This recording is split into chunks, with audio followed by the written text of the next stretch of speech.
Ils sont là déjà, ceux qui doivent participer à ce débat. Patient Parfait, donc bonjour et bienvenue à vous. Bonjour Steve, bonjour à notre nombreux téléspectateurs de la DBS La Matinale, qui est devenue une référence aujourd'hui dans le paysage médiatique camerounais et même africain. Donc bonjour à mes amis de panel que tu auras la lourde tâche de présenter tout à l'heure. Écoutez, je suis aussi comme tous les Africains, tous les Camerounais. Toute mort qui ne peut pas être expliquée est quelque chose qu'il faut dénoncer avec la plus grande vigueur, que ce soit Floyd au niveau des États-Unis, que ce soit ce jeune journaliste qui a disparu dans des conditions, oui, pour l'instant encore non décidées. Je pense qu'il faut avoir le courage de dénoncer ces pratiques, mais en même temps dire à nos autorités qu'il est grand temps qu'ils commencent à avoir la culture de la communication en temps réel pour que justement il n'y ait pas beaucoup d'amalgame. À partir du moment où vous ne communiquez pas et que ce soit au détour d'une réclamation, au détour d'un procès ou bien de quelque chose qui va dans ce sens, qu'on constate qu'il y a quelqu'un qui n'existe pas, vous ouvrez grandement la porte à toutes les interprétations possibles. Donc je pense que ce qui s'est passé avec ces jeunes journalistes est quelque chose qu'il faut dénoncer, en espérant qu'on va enfin nous apporter les clarifications sur ce qui s'est réellement passé. Alors, ce qui se passe actuellement aux États-Unis, comme quelqu'un le disait, ce n'est pas la première fois qu'on se rend compte que le racisme existe aux États-Unis. Oh, Le fait nouveau, c'est qu'enfin, le racisme est filmé en mondiovision et en direct depuis les États-Unis. Donc, on voit enfin la face hideuse de la culture de cet État qui s'est battu sur cette culture, cette idéologie suprémaciste d'une race contre les autres, mais en réalité, sur le fait qu'il fallait continuer à humilier, à dominer ces autres races comme ça pour être en capacité de continuer de les piller. Vous imaginez l'image que ça renvoie au niveau de notre jeunesse, au niveau de nos enfants, qui ont l'impression et qui continuent d'avoir l'impression qu'ils sont des sujets, des êtres inférieurs par rapport à ceux-là qui sont capables de donner la mort à tout moment. La fin de l'esclavage n'a pas mis la fin aux inégalités. On a converti cette nouvelle manière de continuer d'humilier, de violenter les Noirs en banalisant, j'allais dire, les exécutions sommaires des Blancs par le biais de la pendaison. C'était des grandes orgies populaires. Au pendre un nègre, c'était quelque chose de ludique à la limite. Donc, c'est resté cette criminalisation des Noirs aux États-Unis, cette banalisation du crime contre les Noirs aux États-Unis, même le passage plus ou moins éphémère de Barack Obama à la Maison-Blanche n'a pas réussi à complètement à casser, n'est-ce pas, cette culture, cette manière, cette pratique américaine par rapport aux Noirs. Je crois que ce que ces jeunes Américains nous montrent depuis un certain temps, avec ces manifestations monstres qu'on voit pratiquement à travers tout le territoire américain. Mais dans 140 villes, il faut le préciser, qui a aussi pu déteindre, même hors des États-Unis, est quelque chose de fondamental.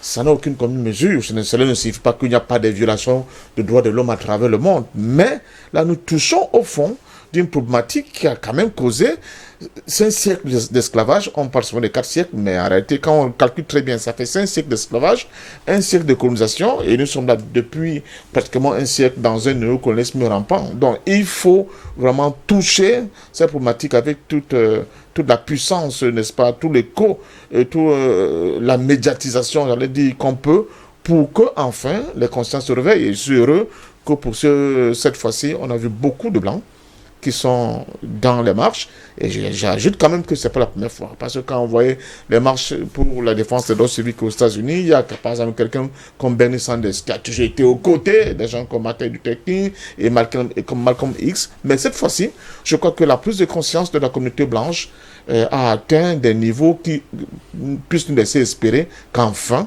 il y a des lignes qui vont forcément bouger de ce côté-là, malgré la bouffonnerie de M. Donald Trump qui n'a vraiment pas de limite.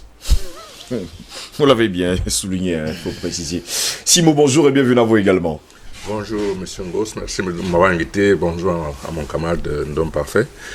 Bonjour à ceux que vous allez présenter. Je voudrais déjà dire merci pour tout ce que DBS fait déjà, parce que le monde entier aujourd'hui est à l'écoute de cette émission. On en a informé et je dis encore une fois félicitations. Je voudrais saluer tous vos téléspectateurs, tous les techniciens, tous ceux qui, grâce à eux, on peut faire quelque chose. Pour ajouter ce que nous vient de dire, il faudrait que tous ceux qui sèment la mort sachent que la mort est un vêtement que tout le monde portera, qui ne se trompe pas. La mort est un vêtement que tout le monde portera. Ne vous amusez pas à tuer des gens parce que vous avez un certain pouvoir. Ça ne servira à rien parce que demain vous répondrez. Même si ce n'est pas avec la loi des hommes, ce sera avec la loi de Dieu. Oui. Car tout se paye ici-bas. Il faut que les gens fassent très attention. Je dis, étant traditionnaliste, il faut qu'on fasse très attention. Maintenant, il faudrait aussi que ces gens-là sachent que le bord n'a qu'un seul œil, mais il pleure quand même. Et ça fait mal. Ça fait mal que les gens passent tout le temps à s'aimer la mort, à faire du mal aux autres en pensant qu'ils resteront impunis. De ce fait, je vous dis encore une fois, on va essayer d'apporter notre modeste contribution à cette émission qui, ma foi, il y a beaucoup de gens qui attendent et qui regardent. Merci beaucoup pour tous ces encouragements. Docteur Yamb, bonjour et bienvenue à vous également. Bonjour, monsieur Boss. Comment allez-vous? Très bien, je vais très bien. D'accord, messieurs, nous entrons de plein pied dans ce sujet. En tout cas, le thème de ce matin, c'est l'acquittement et libération de Gbagbo et Blé Goudé, manœuvre politique en Côte d'Ivoire. Messieurs, depuis leur libération sous condition par la Cour pénale internationale, Laurent Gbagbo et Charles Blé Goudé ont chacun reçu la visite de Pros. Si le premier séjourne temporairement en Belgique, le second attend toujours, il faut le dire, à La Haye, dans un hôtel 5 étoiles. Une question cependant, Ouattara, Bédié Gbagbo, la guerre des trois aura-t-elle réellement lieu en cette année 2020? Les trois hommes forts polarisent, il faut le dire, la vie politique ivoirienne depuis le début des années 1990.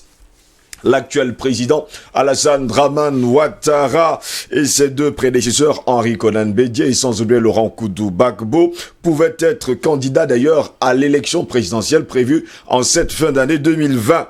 Eh bien, perspective peu réjouissante quand on sait que le pouvoir d'Abidjan ne laissera peut-être pas Gbagbo retourner sur le sol, pour ne pas dire sur la terre de ses ancêtres, et où Alassane Dramane Ouattara a choisi un dauphin en la personne de Amadou Coulibaly, dauphin très malade qui se retrouve d'ailleurs aujourd'hui du côté de l'exil.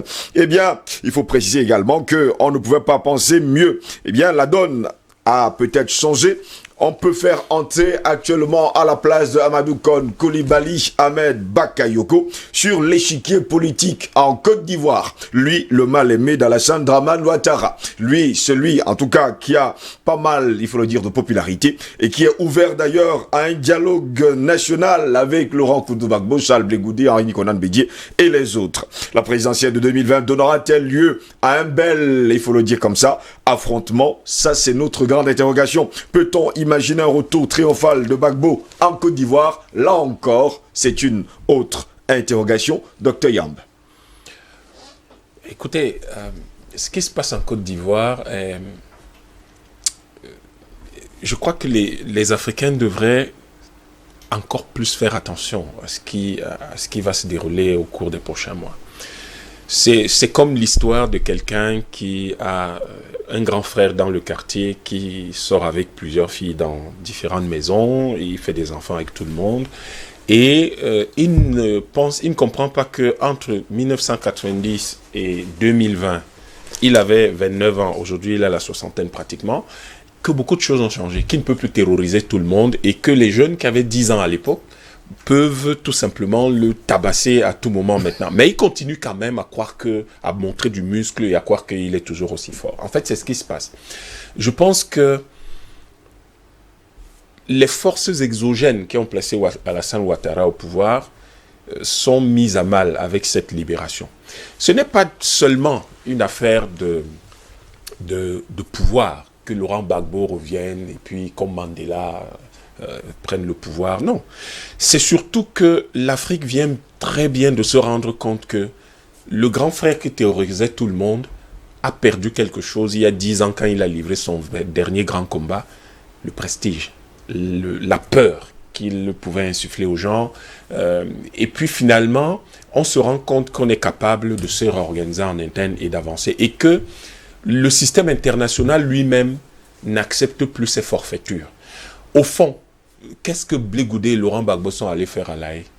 C'était simplement une manœuvre pour s'assurer que Ouattara prendrait le pouvoir. Et que, dans leur calcul, certainement, au bout de 10 ans, les Ivoiriens auront oublié Gbagbo et se seront tournés vers quelque chose d'autre. Ils auraient cassé le FPI et les forces progressistes ivoiriennes. Et du coup, ils se disaient, 10 ans après, la voie serait libre. Mais il y a quand même quelque chose d'incroyable au pays de ceux qui savent tout, d'oublier toujours tout ce que l'histoire nous enseigne. Ouais. Les hommes oublient tout, sauf leurs idéaux. Les hommes oublient tout, sauf leurs idéaux. Et l'idéal de tout Ivoirien, les idéaux de tous les Ivoiriens, c'est leur liberté. Et Gbagbo restera pendant longtemps l'image. Il n'a peut-être pas réussi, il n'a peut-être pas fait tout ce qu'il voulait faire. Est-ce que Oumniobé a réussi? Est-ce qu'il a fait tout ce qu'il voulait faire? Le nom est resté. Mais il représente, il cristallise ses idéaux. Voilà la voie qu'il faut suivre. Et je ne vois pas du tout comment nous ne pourrions pas espérer que Laurent Gbagbo retourne en Côte d'Ivoire. Sauf que nous tous, nous savons. Et ceux qui terrorisaient les gens au quartier savent ce que nous savons. C'est-à-dire que si Laurent Gbagbo rentre en Côte d'Ivoire aujourd'hui, mais ce sera tout simplement... On ne va même pas attendre... Je suis persuadé qu'on n'attendra même pas les élections. C'est-à-dire que les gens vont eux-mêmes s'exiler. Parce que ça risque d'être un raz-de-marée. Je ne sais même pas comment il fera pour sortir de l'aéroport. Donc, et il n'y a pas que la Côte d'Ivoire qui est concernée dans cette affaire, parce qu'on a tendance à croire que c'est une affaire de la Côte d'Ivoire. La figure de Laurent Gbagbo, la figure de Blé Goudé ne sont plus de simples figures ivoiriennes. Ce sont des figures africaines, ce sont des figures universelles aujourd'hui. Gbagbo est le prototype universel de tous ceux qui se battent pour la liberté de leur peuple. N'oubliez pas, il n'est pas un opposant à la petite semaine. Il s'opposait déjà au régime de Houphouët, déjà dans les années 70. Donc ce n'est pas un opposant à la petite semaine. Alors, Blé Goudé, c'est exactement le genre de choses qu'on souhaiterait voir dans tous les pays, à savoir quelqu'un qu'un monsieur comme Gbagbo peut prendre sous son aile, le former et en faire aujourd'hui le modèle de ce que doivent être les jeunes hommes politiques en termes de conviction et en termes de capacité à mobiliser, mais surtout en termes de résilience. Ce n'est pas parce que vous avez tout perdu que vous allez penser que vous avez totalement perdu ce que vous auriez pu avoir. Non, vous restez la figure propre, lisse, honnête, qui incarne une certaine façon de voir le monde, et cette façon de voir le monde qui est universelle, à savoir la quête permanente et incessante de la liberté pour votre peuple. Et je crois que tout ce qui est en train de se faire depuis 2-3 ans en Côte d'Ivoire, en termes de réorganisation politique, de reconstitution, de comment on revoit la Constitution, comment est-ce qu'on réorganise le parti au pouvoir ou les partis au pouvoir, participe en réalité d'une anticipation par rapport à ça. Et même les condamnations qu'on a vues au cours des 3 dernières années participaient d'une anticipation par rapport à ça. La vérité est que si ceux qui sont au pouvoir aujourd'hui en Côte d'Ivoire, à mon avis, ont besoin de paix et même probablement de protéger leur propre vie, il est temps qu'une amnistie totale soit décrétée en Côte d'Ivoire, inconditionnelle, totale, définitive, pour ceux qu'on a accusés, mais également que le pouvoir accepte, soit prêt à accepter de vraies élections libres, transparentes, et surtout s'assure de mettre en place tous les éléments de la sécurité de Laurent Gbagbo et de Blé Goudé quand ils seront rentrés. Parce que ça risque d'être l'étincelle qui va mettre le feu aux poudres. Si jamais ils rentrent et il y a le moindre incident, ça va réveiller toutes les rancœurs. Et je ne suis pas sûr que face à la rancœur d'un peuple comme le peuple de Côte d'Ivoire, qui a ses amis camerounais, dont on connaît la pugnacité, qui a ses amis qui sont tout autour, des Maliens, des Burkinabés, des Sénégalais, des gens, tous des gens d'Afrique francophone, et même on avait vu que beaucoup de Nigérians étaient remontés contre le fait qu'Alassane Ouattara arrive au pouvoir. Il y a tous ces Africains qui seront à l'écoute, qui vont regarder et qui vont certainement se dire il faut que chaque chose soit à sa place. Et que chaque chose soit à sa place, c'est que Gbagbo ou quelqu'un qui l'aura adoubé prenne le pouvoir et conduise la Côte d'Ivoire dans le sens qu'il faut. Patient parfait d'homme jusqu'à preuve de contraire. Si Laurent Gbagbo rentrait en Côte d'Ivoire, certains pensent que justement, comme le disait Dr Yam, cette étincelle qui pourrait justement créer un autre problème justement en Côte d'Ivoire, ce que beaucoup d'Africains n'ont plus besoin de revoir. D'abord, je tiens à souligner que avec enfin cet épilogue, nous assistons à ce que j'appelle la victoire des vaincus. Non, c'est ça, c'est la victoire des vaincus. La gloire du vaincu. La victoire des vaincus, parce que vous savez, qui aurait pu parier? Un beau livre de Joseph Eroumé chez Kadhafi. Il parlait justement de Kadhafi en disant c'est la gloire du vaincu. Bon. Qui aurait pu parier un sous-chiche, je ne sais pas, sur le fait que ça va être ça le dénouement de cette affaire-là? Oui. Personne. On dit, c'était cuit. Bon, les médias mainstream s'en donnaient à cœur joie. Oui, les dictateurs Barbeau, enfin, à la haie, machin, etc., etc. Alors, nous assistons à quelque chose d'incroyable qui est une partie des risques de l'histoire. C'est-à-dire, vous concoctez vos plans dans vos officines, vous mettez en pratique vos plans, et puis il y a un tout petit grain de sable qui vient rentrer dans votre engrenage et bloque tout. C'est ça. Le problème de Barbeau, comme vient de le dire Guillaume, c'est qu'enfin, depuis le départ de tous les grands, l'Afrique a une voix.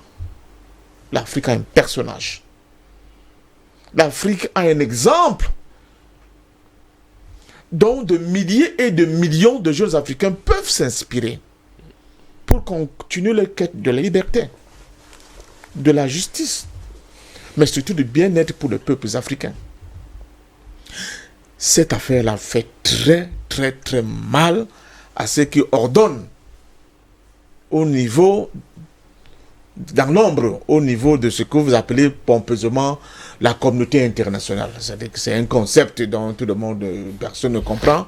Il suffit que deux kidam, je ne sais pas, à Paris, à Londres, à Washington, prennent décision. Vous êtes, on vous bassine des oreilles à longueur de journée. La communauté internationale a dit que, la communauté internationale a décidé que, qui est la communauté internationale? On ne voit pas. Les mots sont tellement galvaudés dans la bouche de ces gens-là que finalement on ne comprend plus rien. Non, je dis que ce qui se passe en Côte d'Ivoire est extrêmement important. Mais ce qui se passe aussi en Côte d'Ivoire est une opportunité. C'est une chance. À condition que ceux qui sont au pouvoir pour le moment comprennent cette nécessité impérieuse et la saisissent. C'est une chance pour eux de pouvoir enfin saisir ce que l'histoire leur donne, la comme possibilité, je ne dirais pas d'entrer également dans l'histoire. Oui, je ne dirais pas de se réconcilier totalement avec le peuple africain, mais au moins d'entrer dans l'histoire. Et c'est pour cela qu'il est vraiment impérieux pour M. Ouattara de ne pas être un obstacle au retour de Gbagbo en Côte d'Ivoire. Être un obstacle au retour de Gbagbo en Côte d'Ivoire, c'est perpétuer ce que les gens appelaient la malédiction des chambres. Mais s'il comprend vraiment dans quel sens l'histoire est en train de nous mener, il est grand temps pour lui de se saisir de cette opportunité et de mettre en place tous les mécanismes et les conditions pour que le retour de Laurent Gbagbo et son ministre de Jeunes Blé Goudé soit facilité et que cela se passe dans les meilleures des conditions. Ça donnerait une chance à quelque chose dont on court après, depuis comme une course après les moulins avant, qui est quoi? Qui est la question de la réconciliation. Parce que n'oublions pas, tant que la Côte d'Ivoire n'est pas réconciliée, ce pays-là ne sera jamais en paix. Il faut donner une chance à la réconciliation. Pourtant, Ouattara promet la réconciliation aux Ivoiriens. Mais on sait 10 ans après, on attend toujours. On sait bien qu'il n'a pas pu. Ce n'est pas une question de vœu. Ce n'est pas une question de vœu. C'est une question de comment, au-delà de la volonté, mais de moyens pratiques avec les acteurs qu'il faut pour le faire. On ne fait pas la paix tout seul. Comme cette prétendue Cour pénale internationale qui n'a jugé qu'un seul camp. Comme si, en cas de conflit, les morts et les exactions ne se faisaient que dans un seul camp. C'est pas vrai. On a vu au cours de ce fameux, ce que vous appelez Cour pénale internationale, mais qui pour moi est un instrument entre les mains des plus forts, n'est-ce pas, de cette prétendue communauté internationale pour punir les élèves indélicats, si on peut le dire ainsi, pour que tout le monde comprenne. On a vu au cours des différentes séances de ce procès des témoins tirés sur le volet par Madame Fatou Bensouda, qui est en fait le contre-maître de cette grosse opération. On n'a pas pu n'importe qui venir à la barre pour être des témoins à charge contre M. Gbagbo et subitement se transformer à témoin à décharge. C'est du jamais vu. dans les annales de la justice mondiale, dans l'histoire du monde, de trouver de pareils paradoxes. Plus de 80 témoins, ce qui sont tous passés là-bas. Aucun d'eux n'a été capable de démontrer en quoi Laurent Gbagbo était responsable de ce qui s'est passé. Au contraire, ça tourne même un peu à la comédie. Oui, monsieur le juge, avant de parler, est-ce que je peux quand même saluer mon président? Vous voyez? C'était du n'importe quoi. D'autres disent, oui, je veux répondre, mais je ne sais pas. Est-ce que tu peux d'abord demander l'autorisation à ma mère qui est restée en Côte d'Ivoire? C'était plus que comique. Donc, ils ont échoué dans leur plan diabolique de diaboliser justement le président Laurent Gbagbo et son ministre. Ils ont échoué dans leur intention, une fois de plus, d'humilier la souveraineté africaine. Mais ils ont surtout échoué de démontrer aux yeux du monde que le nègre n'est rien d'autre qu'un nègre. C'est-à-dire un sauvage et qui ravalait au rang de la bête. Parce que c'est comme ça, ce sont ces clichés-là qui présentent à leurs enfants de ce que nous sommes. Et Laurent Gbagbo, dans une dignité incroyable, dans un splendide hors norme, avec son jeune poulain Charles Blé Goudet, a su leur tenir la dragée haute. Il n'y a que Oumniobé qui avait pu le faire à l'ONU, en mettant KO la diplomatie française. C'est ça. C'est de ces hommes-là dont nous sommes fiers. Ce sont ces exemples-là qui sont le carburant de notre engagement, de notre détermination à continuer de combattre. Donc je dis ce qui s'est passé est quelque chose de fantastique et de formidable. Cette justice qui était programmée pour envoyer Laurent Gbagbo, n'est-ce pas, à la guillotine, a été contrainte de se dédier. Mais fait exceptionnel, pour la première fois, on acquitte quelqu'un, il reste en mais prison. on empêche quand même de jouir de ce droit de liberté. C'est quelque chose de surréaliste. Là, on dit, la réalité a dépassé la fiction. Même Hollywood ne peut pas produire mieux.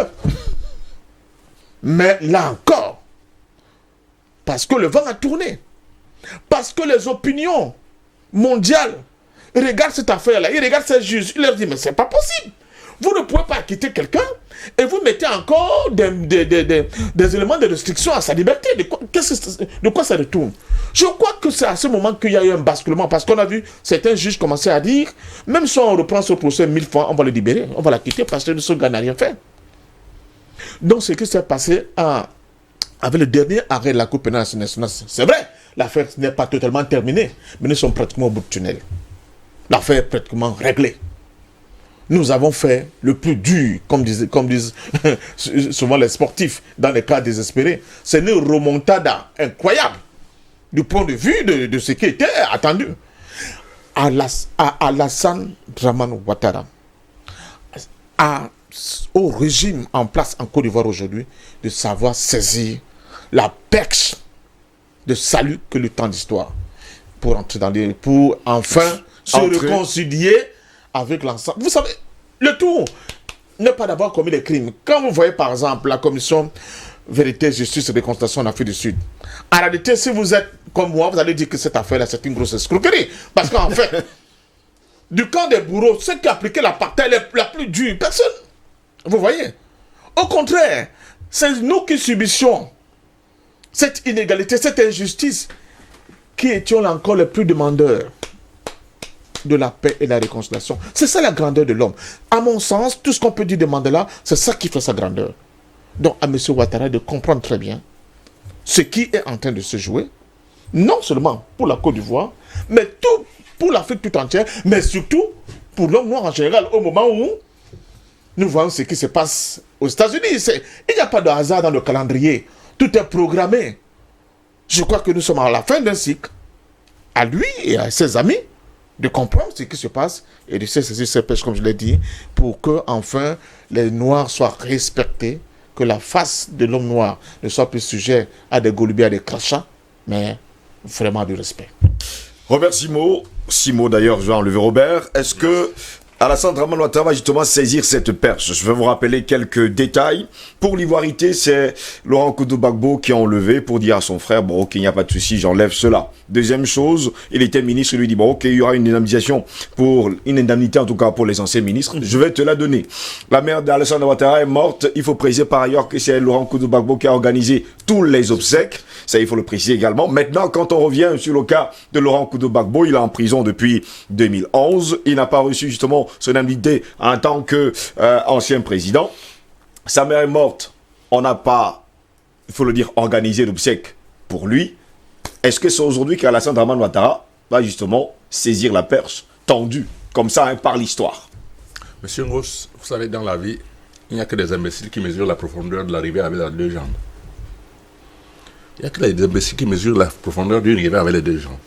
Monsieur Alassane a commis tellement d'erreurs, mais il a là l'occasion de se racheter. Oui.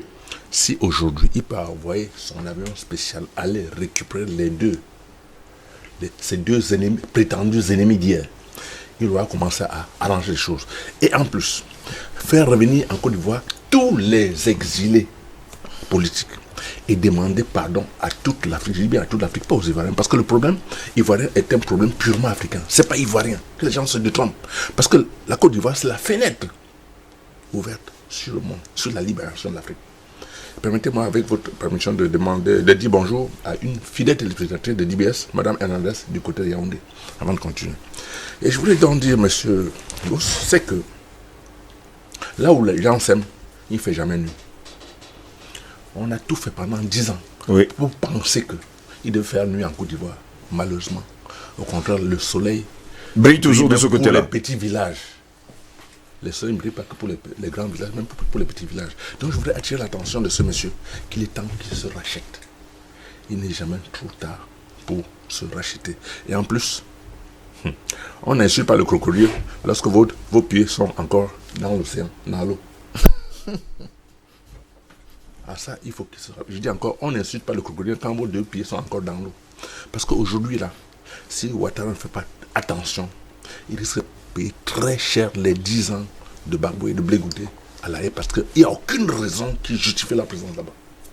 Ça, c'est une grosse insulte contre les Africains. Je n'ai jamais toléré et je ne pense pas qu'il y ait un seul Africain qui peut accepter une telle chose. Ce n'est pas possible. Ouattara a exagéré.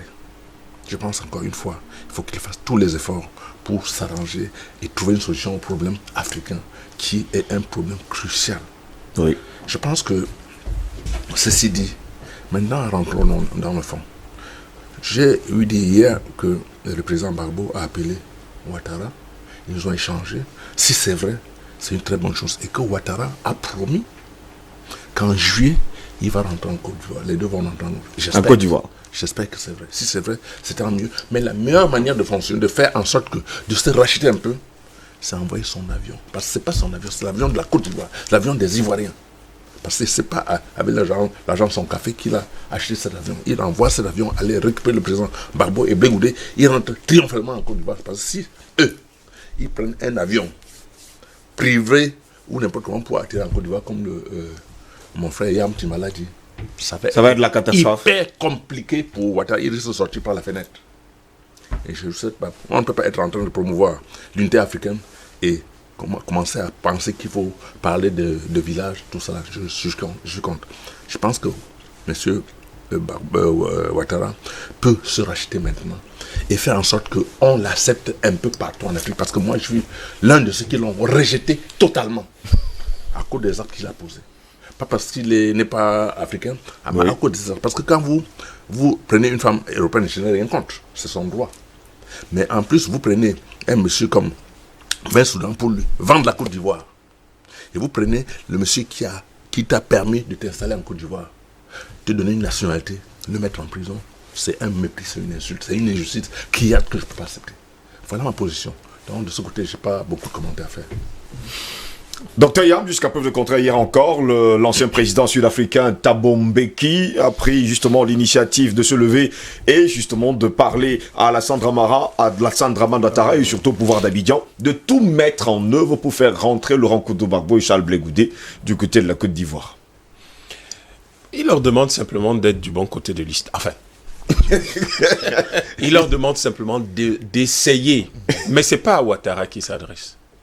Thabo Mbeki est beaucoup plus futé que ça, ce n'est pas à Ouattara qui s'adresse. Il sait que Ouattara, prend aucune décision réelle, stratégique. Ce n'est pas à lui qui s'adresse. Il s'adresse à la France, en disant de faire attention. N'oubliez pas, lors de sa médiation, je crois en 2014, oui, dans cette période-là, vous vous souvenez des propos qu'il tenait. Il disait, il ne comprend pas pourquoi il va venir discuter avec quelqu'un qui à chaque fois dit « je m'en vais prendre conseil ». Soit vous décidez, soit vous ne décidez pas. Et c'était particulièrement désagréable pour tous ceux qui ont essayé de faire une médiation en Côte d'Ivoire en 2010-2012, parce que malheureusement, on avait l'impression de parler à quelqu'un qui ne savait pas quoi faire, qui devait à chaque fois, à qui on devait souffler à chaque fois quoi dire. Et ce n'est pas à Ouattara qu'il s'adresse, il s'adresse à la France en disant « faites attention parce que des clercs, même en Afrique du Sud, où c'était pire encore, c'était aussi grave, la situation était aussi grave, de Klerk et son groupe ont essayé de s'organiser pour que les choses se passent bien. Il y a eu la manœuvre de l'INCATA, mais ça a été vite maîtrisé parce qu'à un moment donné, on s'est dit attention, ça risque d'avoir des conséquences désastreuses pour tout le monde. Donc, c'est pas vraiment à Ouattara qui s'adresse parce que Ouattara ne prend aucune décision. Parce qu'au fond, c'est pas Ouattara qui chasse Gbagbo de la Côte d'Ivoire et Blé Goudé. Il est l'instrument qu'on utilise, c'est le petit garçon à qui on dit il va porter le café et il va apporter le café. C'est tout simplement cela. Et je pense que lui-même l'a dit. Ce n'est pas moi, c'est pas mon analyse qui me fait arriver là. Il l'a dit. Je ne dois rien à personne sauf à la France. Donc, il sait à qui il doit quoi. Et il sait qui a fait de lui ce qu'il est. Le dire comme ça, Mondo Vision étant président de la République, c'est quand même... Sur le perron de l'Élysée. Donc, mais il n'est pas le seul. Il y a les meilleurs élèves de la France. Il y en a beaucoup. Donc, il l'a dit, ils sont nombreux. Hein. En réalité, il y a dit comme ça sur le perron de l'Élysée en déclarant il fort que Boz. Il doit remercier la France. Oui, non, pas qu'il remercie. Il ne doit rien à personne, sauf la France. Quand vous dites que vous devez quelque chose à quelqu'un, c'est beaucoup dire. Et nous sommes en politique. Nous ne sommes pas dans notre conversation entre amis. Nous sommes en politique. Ça veut dire que tout ce que je suis sur le plan politique, c'est eux. Et probablement, c'est même eux qui sont venus me dire « Nous allons te construire un destin politique. Peut-être que je ne pensais même pas à ça. Moi, j'avais envie d'aller tranquillement faire mon tour du monde ou régler d'autres choses. Donc, voilà le personnage. Je crois que c'est à lui que s'adresse Thabo Mbeki du haut de son prestige d'ancien président sud-africain. Et je crois que aujourd'hui, il y a beaucoup de problèmes auxquels la France doit faire face. Et j'ai le sentiment que, et j'ai parfois, ça m'amuse parfois d'avoir l'impression que la plupart du temps, les Européens ne comprennent pas l'Afrique. C'est pour ça d'ailleurs ils essayent de tout faire pour rester au poste pour garder le contrôle des hommes qui occupent les positions qui leur permettent de leur demander qu'est-ce qui se passe là-bas. Lui, c'est qui, il fait qu'est-ce qu'il fait, etc. Et cette dynamique-là, qu'est-ce signifie-t-elle? Parce que j'ai l'impression que la France a colonisé une bonne partie des pays africains, un certain nombre de pays africains, mais elle ne connaît pas l'Afrique. Elle n'a pas compris que les Africains ne sont pas là pour lutter contre elle.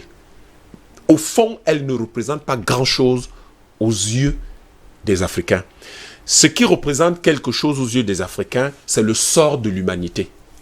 Et la France n'est qu'un enfant turbulent qui passe son temps à troubler la rivière alors qu'on est venu chercher de l'eau propre, de l'eau potable. Et elle passe son temps à troubler la rivière et elle agace un peu les Africains. Donc, au bout du compte, ce genre d'enfants, comment on les traite au village, on va finir par... on le renvoie. Il reste d'abord un peu loin, tout le monde puise de l'eau et après on le laissera venir. Sauf que comme il fera nuit, ce genre d'enfant rentre toujours sans eau. Parce qu'on va chercher de l'eau à la fin de la journée. Donc, et ce n'est pas une option. C'est comme ça que ça fonctionne, de manière ferme. Et je crois qu'aujourd'hui, il y a en Afrique des jeunes gens qui disent à la France, ne perds pas le respect que nous pourrions avoir pour toi. Et le respect que les jeunes Africains pourraient, en tout cas la nouvelle génération africaine, pourrait avoir, je dis bien pourrait, j'insiste sur le mot, pourrait avoir pour la France, devrait venir de la qualité de son comportement. Qu'elle change. Qu'elle comprenne que il faut que les hommes comme Gbagbo ou Blé Goudé soient absolument en sécurité. Qu'il faut qu'elle profite, c'est à elle que Thabo Mbeki parle, qu'elle profite du retour, qu'elle profite de ces circonstances historiques pour organiser le retour de Laurent Gbagbo et de Blé Goudé en Côte d'Ivoire de manière solennelle. Que la France s'organise à lâcher du lest en Afrique. Oui. Parce que si elle ne lâche pas du lest d'elle-même et continue le genre de manœuvre éco, et le genre de manœuvre Ouattara reste au pouvoir, il y a des gens, des supputations sur lesquelles il va certainement se représenter plus tôt. Je ne sais pas s'il va y avoir une nouvelle modification de la Constitution ou ça va se passer comment, mais comme il est capable de se dédire à tout moment, il a dit qu'il ne se représentera plus, mais on sait qu'il peut aussi le faire. Donc les gens en parlent. Les gens se demandent quand même, il se représenterait pourquoi? Parce que Gbagbo va se présenter et donc il veut le match retour. Qu'est-ce qu'il veut? Et au fond, je pense que la meilleure chose qui pourrait être faite par le camp Franco-Ouattara, de France et de Ouattara, ce serait en réalité aux prochaines élections présidentielles tranquillement de ne pas se présenter. Que personne ne se présente. Qu'ils organisent la réconciliation et le passage de témoins. Qu'ils laissent la Côte d'Ivoire se reconstituer, panser ses blessures, se régénérer sous la conduite sage et souverainiste de Laurent Gbagbo. Ce sera une opportunité pour la France de se grandir et de susciter un peu plus d'intérêt et de considération de la part des Africains. Et qu'elle arrête de geindre, de se plaindre comme un gamin du sentiment anti-français. Les Africains s'en foutent de la France au petit déjeuner, au dîner. Ce n'est pas leur préoccupation. C'est la France elle-même qui vient se mettre dans leur assiette. Ils s'en foutent. Ils n'ont pas envie de parler de la France, ça ne les intéresse pas. Ils n'ont pas envie de haïr la France, ça ne les intéresse pas. Leur énergie doit servir à autre chose. Les Africains ne détestent pas, ne haïssent pas la France, ils s'en foutent. Il faut peut-être que les Français le comprennent bien. Ils s'en foutent. La seule chose qui les intéresse, c'est leur liberté, c'est leur souveraineté, c'est le développement de leur pays, c'est envoyer leurs enfants à l'école, c'est se soigner, c'est construire leur ville, c'est manger de la nourriture de bonne qualité. Voilà ce qui intéresse les Africains, se soigner correctement. Voilà ce qui intéresse les Africains. Malheureusement, la France est toujours en travers de leur chemin. Je ne sais pas ce qu'elle cherche. Pourquoi elle se met toujours en travers du chemin des Africains? En fait, c'est ça le fond du problème. Et les Français, ne comprenant pas que quelqu'un qui vous empêche de manger, de vous soigner, d'éduquer vos enfants, d'organiser des élections libres et transparentes chez vous, quelqu'un qui vous empêche de devenir indépendant, de conquérir votre liberté, qui se met en travers de votre chemin tous les jours, mais il est normal que vous soyez tout le temps en train de lui dire « mais fous-moi la paix, dégage !» C'est ça le problème. Or, si la France, telle que Thabo Mbeki, suit le conseil que Thabo Mbeki leur donne, dégage de l'Afrique, s'en va de l'Afrique, laisse les Africains tranquilles, il arrivera un moment où, qu'elle le veuille ou pas, elle partira. Les Africains feront partir la France, qu'elle le veuille ou pas. Mais il est plus honorable pour elle. De la même manière que vous dites, Ouattara va peut-être être grand s'il envoie l'avion présidentiel qui reçoit Gbagbo, etc. Oui, mais en réalité, on sait que ce n'est pas lui qui prendra l'initiative de faire ce genre de choses ou pas, ou qui refusera de le faire. C'est quelqu'un qui donnera ce temps.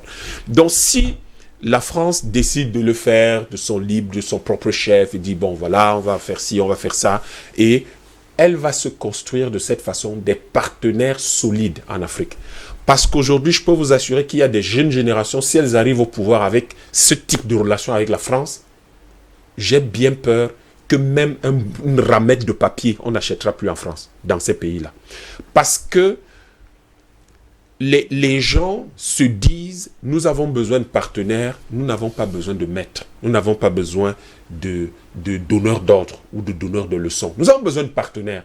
Un partenaire, c'est quelqu'un qui vous laisse libre de vos initiatives et de vos choix, qui les respecte. Et donc, en réalité, ce comportement ou cette attitude, cette position stratégique et diplomatique de la France va lui permettre de gagner 14, 15 pays comme de vrais partenaires en Afrique. Et c'est parce que parfois, beaucoup de gens qui réfléchissent en Afrique se demandent, mais pourquoi les intellectuels, les politiciens français ne sont pas capables de se hisser à ce niveau de réflexion? Pourquoi est-ce qu'ils sont toujours dans les manœuvres?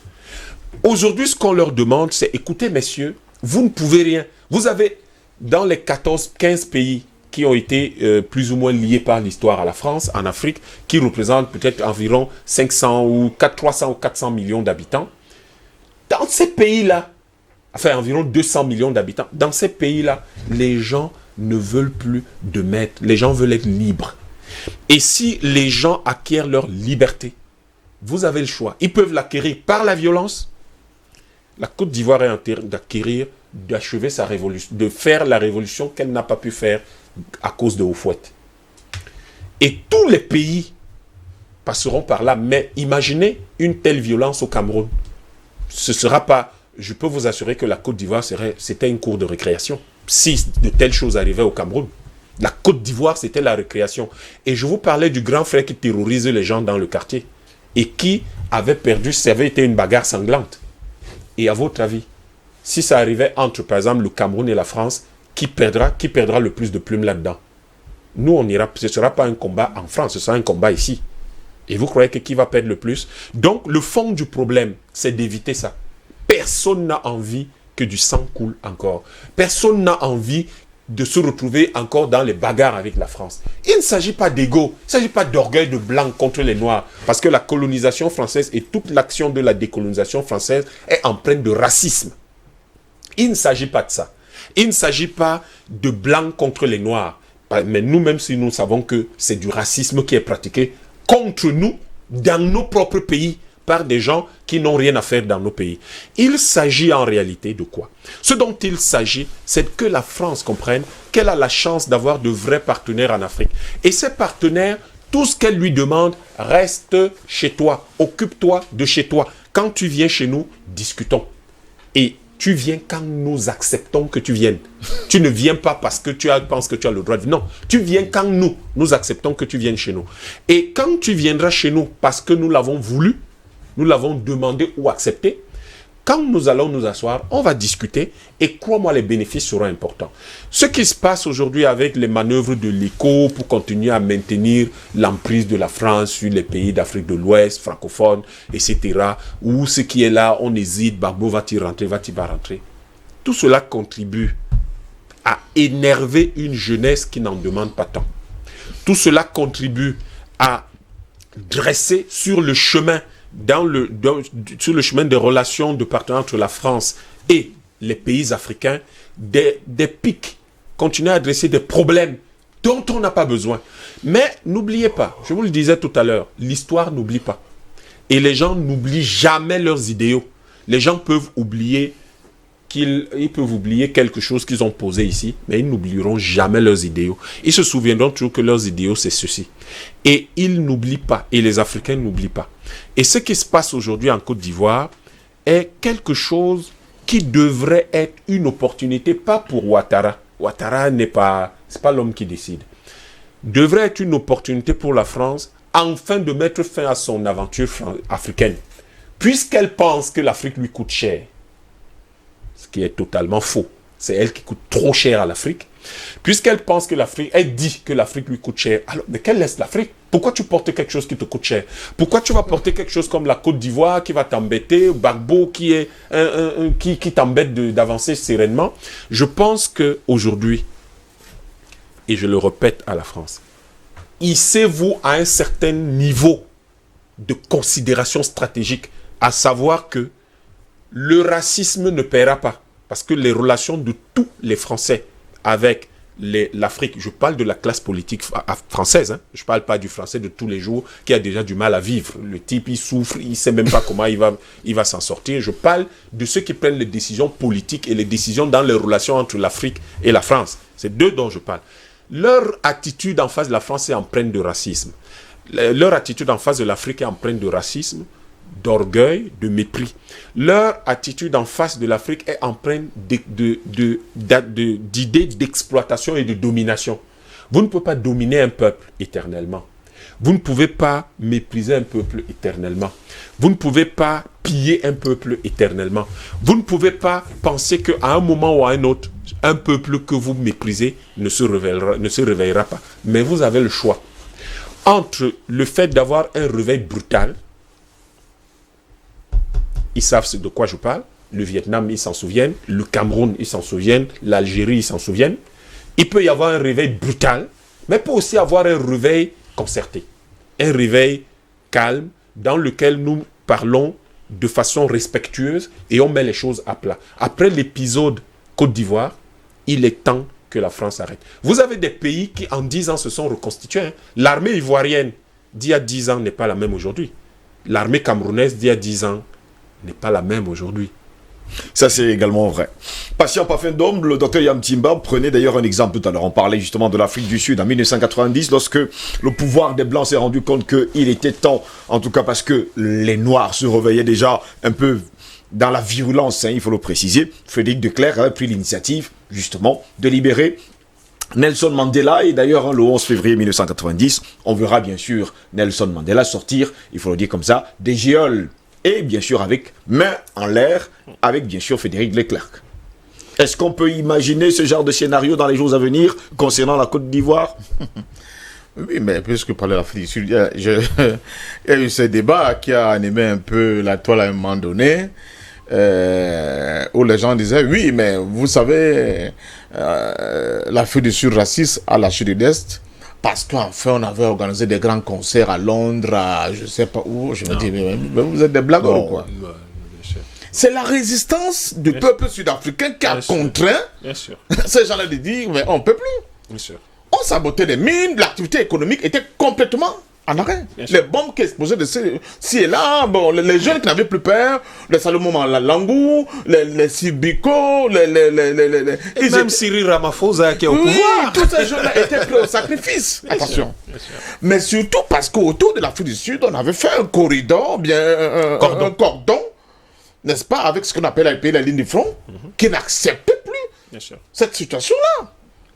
Alors, quand on analyse sur le plan international, le moment où M. Sarkozy décide de détruire la Côte d'Ivoire, oui. Et aujourd'hui, regardez la situation internationale, beaucoup de choses ont changé. Bien sûr.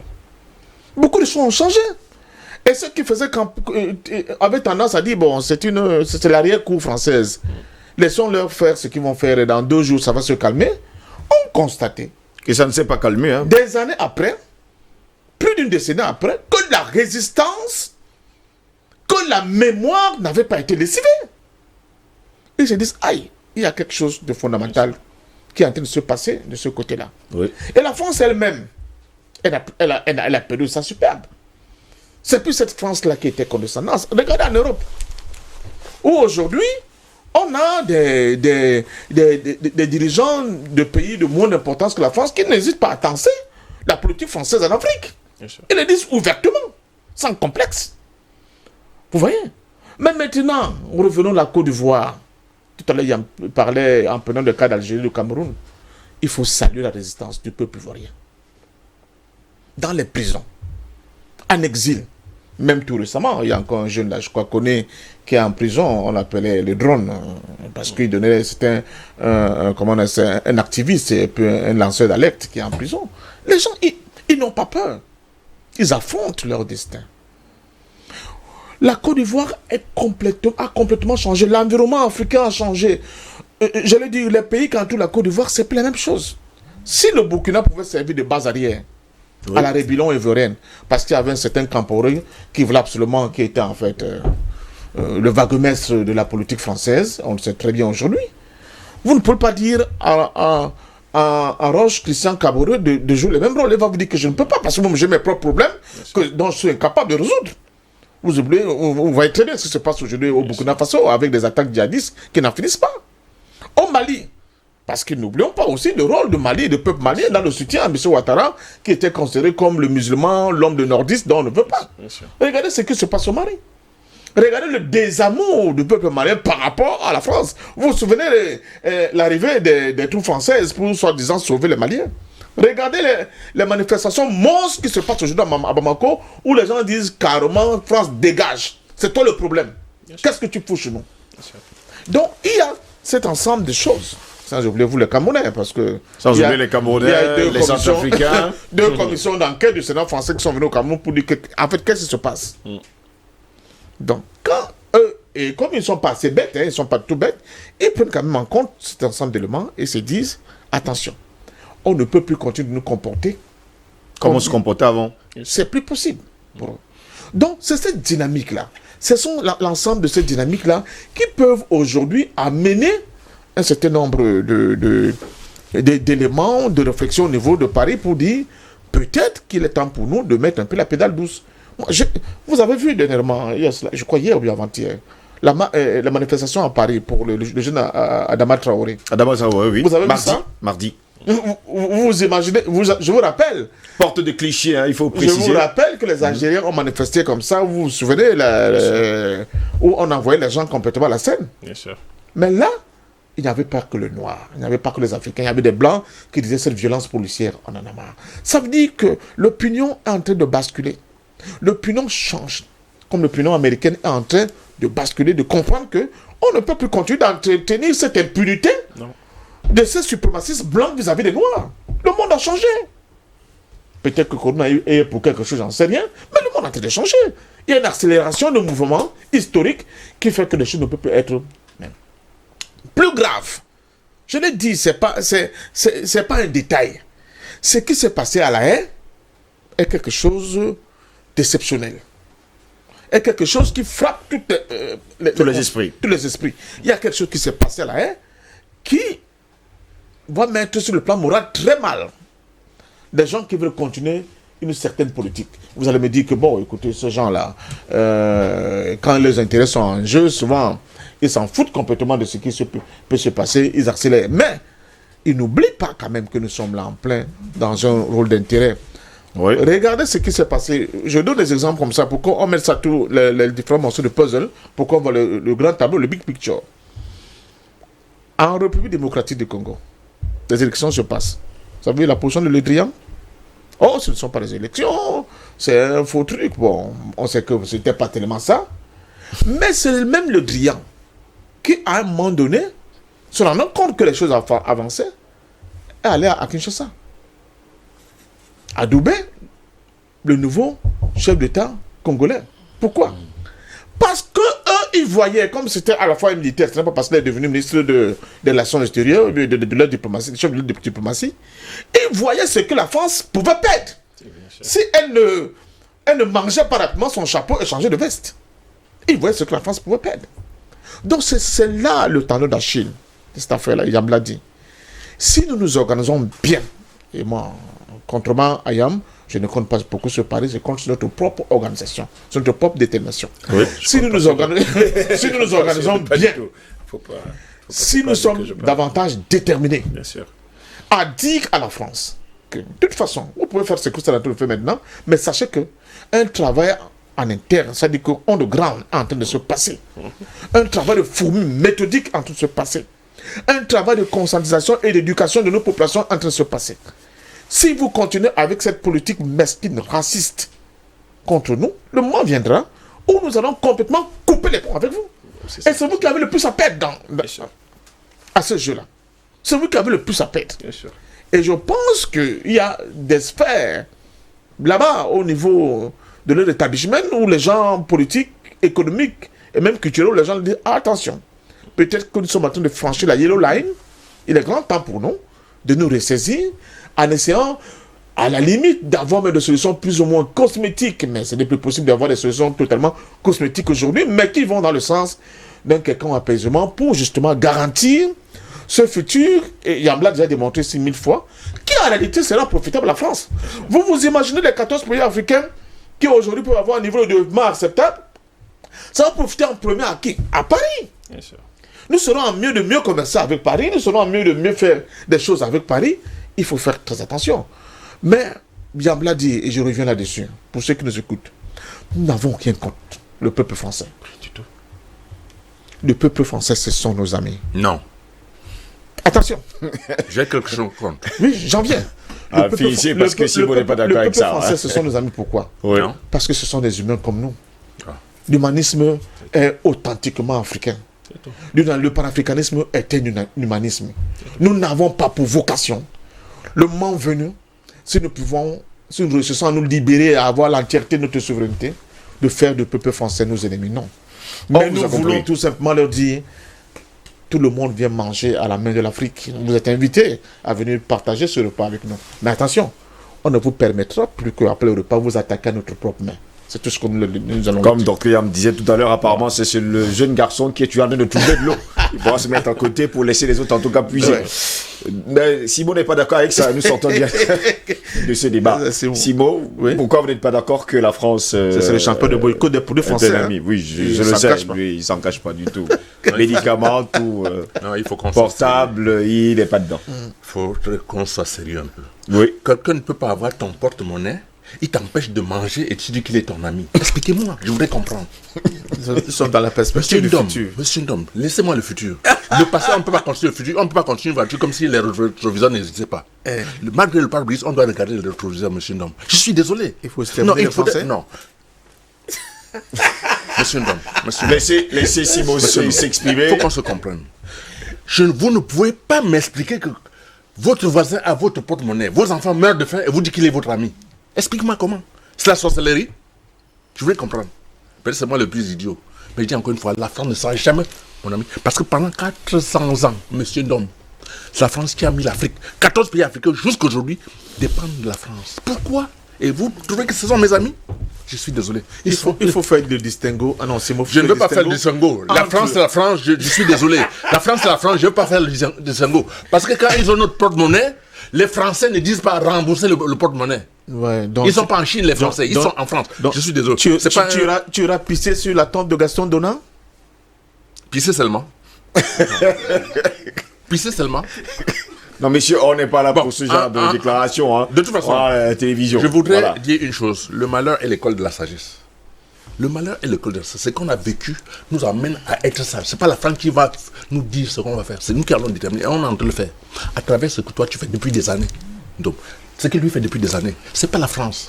On est en train de conscientiser. Et ça change, pas parce que la France veut, parce qu'ils sentent que ça va bouger avec ou sans eux. Ça, c'est clair. Je ne suis pas là-dessus. Je ne le fais pas depuis des années. Pour moi, tu as été à l'UPC pendant la clandestinité. On a été ensemble. On a souffert pour libérer ce pays. Même si aujourd'hui, il n'y a pas de retombées, parce qu'on n'attend rien de ça.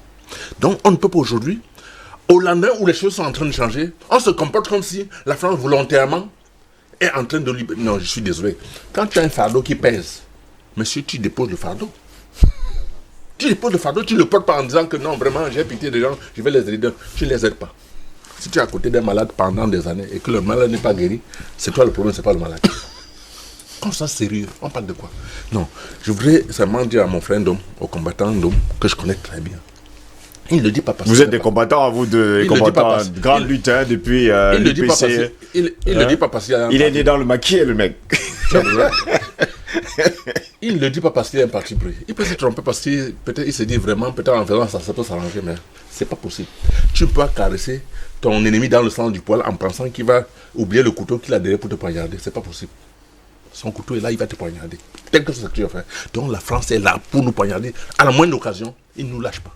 Sinon, on est en train de se battre là. Regardez, ils sont en train d'instrumentaliser un monsieur qui continue à dire non, le français, c'est une très bonne chose. On quitte le français pour l'écho. Qui est derrière? C'est lui. Attends. Et vous dites que ce sont nos amis. Je dis, ce ne sont pas nos amis. C'est le truand, ou bien c'est Macron. Il s'appelle Macron. Le Drian et Macron. Macron. C'est pas moi qui ai donné le nom. J'ai dit le truand et Macron. C'est pas moi qui ai donné le nom. Je suis français. Et je dis, ils se sont arrangés pour embrigader les Français, les Africains pendant des années. Et ils pensent qu'ils vont continuer. Malheureusement pour eux, la nouvelle génération, comme docteur Yann. Excuse-moi, j'ai dit docteur par ailleurs parce que tu es mieux qu'un docteur. Parce que c'est des titres pompeux comme tu es mieux qu'un docteur. Donc moi, pour moi, les histoires de docteur, ça n'existe pas. Donc, monsieur Yam l'a dit tantôt, ils sont en train de se rendre compte qu'ils sont en train de glisser même sur un terrain en saison sèche. Ça leur pose des problèmes. Et ils cherchent par quelle voie sortir.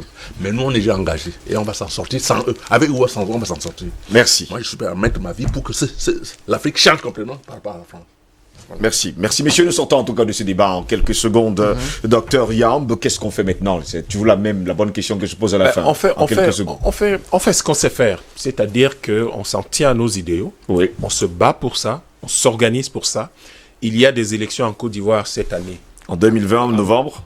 apportons le soutien Octobre, novembre, au je camp pense, progressiste, décembre, apportons tous du soutien au camp Si jamais il y aura progressiste. élection, il faut préciser. Si jamais il y a élection, apportons tous du soutien au camp progressiste. Et dans les autres pays, les 14 autres pays, pour les prochaines échéances électorales, assurons-nous que ce soit les progressistes, les souverainistes, les indépendantistes, les nationalistes, que ce soit eux qui arrivent au pouvoir. Et de cette façon-là, on va complètement changer le visage de l'Afrique. Et celui qui n'est pas content, eh ben, il ne sera pas content. Mais je dis encore une chose. À la France, ce sera ma dernière phrase. Je m'adresse à elle parce que c'est à elle que Thabo Mbeki s'adresse. Le meilleur partenaire, moi je ne parle pas tout à fait d'amis, je parle de partenaires, parce que ces gens-là, ils n'ont que des avantages. Des intérêts. Des intérêts. Restons sur le plan des intérêts, donc avec la froideur qu'il faut. Le meilleur partenaire, les meilleurs partenaires qu'ils auront en Afrique, ce seront des nationalistes purs et durs. Les partenaires qui jouent avec eux, qui sont des aliénés, des relais du néocolonialisme, ne sont pas les bons partenaires pour eux parce que le peuple les bousculera. Les meilleurs partenaires pour eux, c'est des nationalistes, des souverainistes, des indépendantistes purs et durs. Parce que ceux-là, conscients de ce que maintenant, ils ont un pays à développer et qu'ils doivent déployer les bonnes stratégies pour développer ces pays et qu'ils sont seuls à la barre, initiative historique, décision à prendre, etc. Ce sont ces gens-là qui sont leurs meilleurs partenaires. Contrairement à ce qu'ils croient, les meilleurs partenaires qu'ils auraient pu avoir en Afrique, c'était des gens comme les Sankara, les Oumyove, les Gbagbo. Pourquoi? Parce que ces gens veulent le bien de leur pays.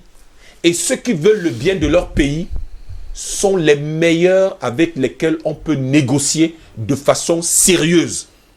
Ceux qui ne sont pas dans cette dynamique-là ne sont pas les bons partenaires. Et quoi qu'il arrive, ce sont ces gens, heureusement pour les pays africains et malheureusement pour eux, qui vont tenir les rênes du pays dans les années à venir. Merci. Patient Parfait d'homme rapidement, votre mot de fin. Non, je pense que c'est pas un malentendu. Bon, c'est de Simo ça. Nous sommes en plein dans une guerre. Je veux comprendre Simo, hein, il a vécu je loue le la maquis, résistance. Je loue dans le sang. Je loue la résistance ivoirienne.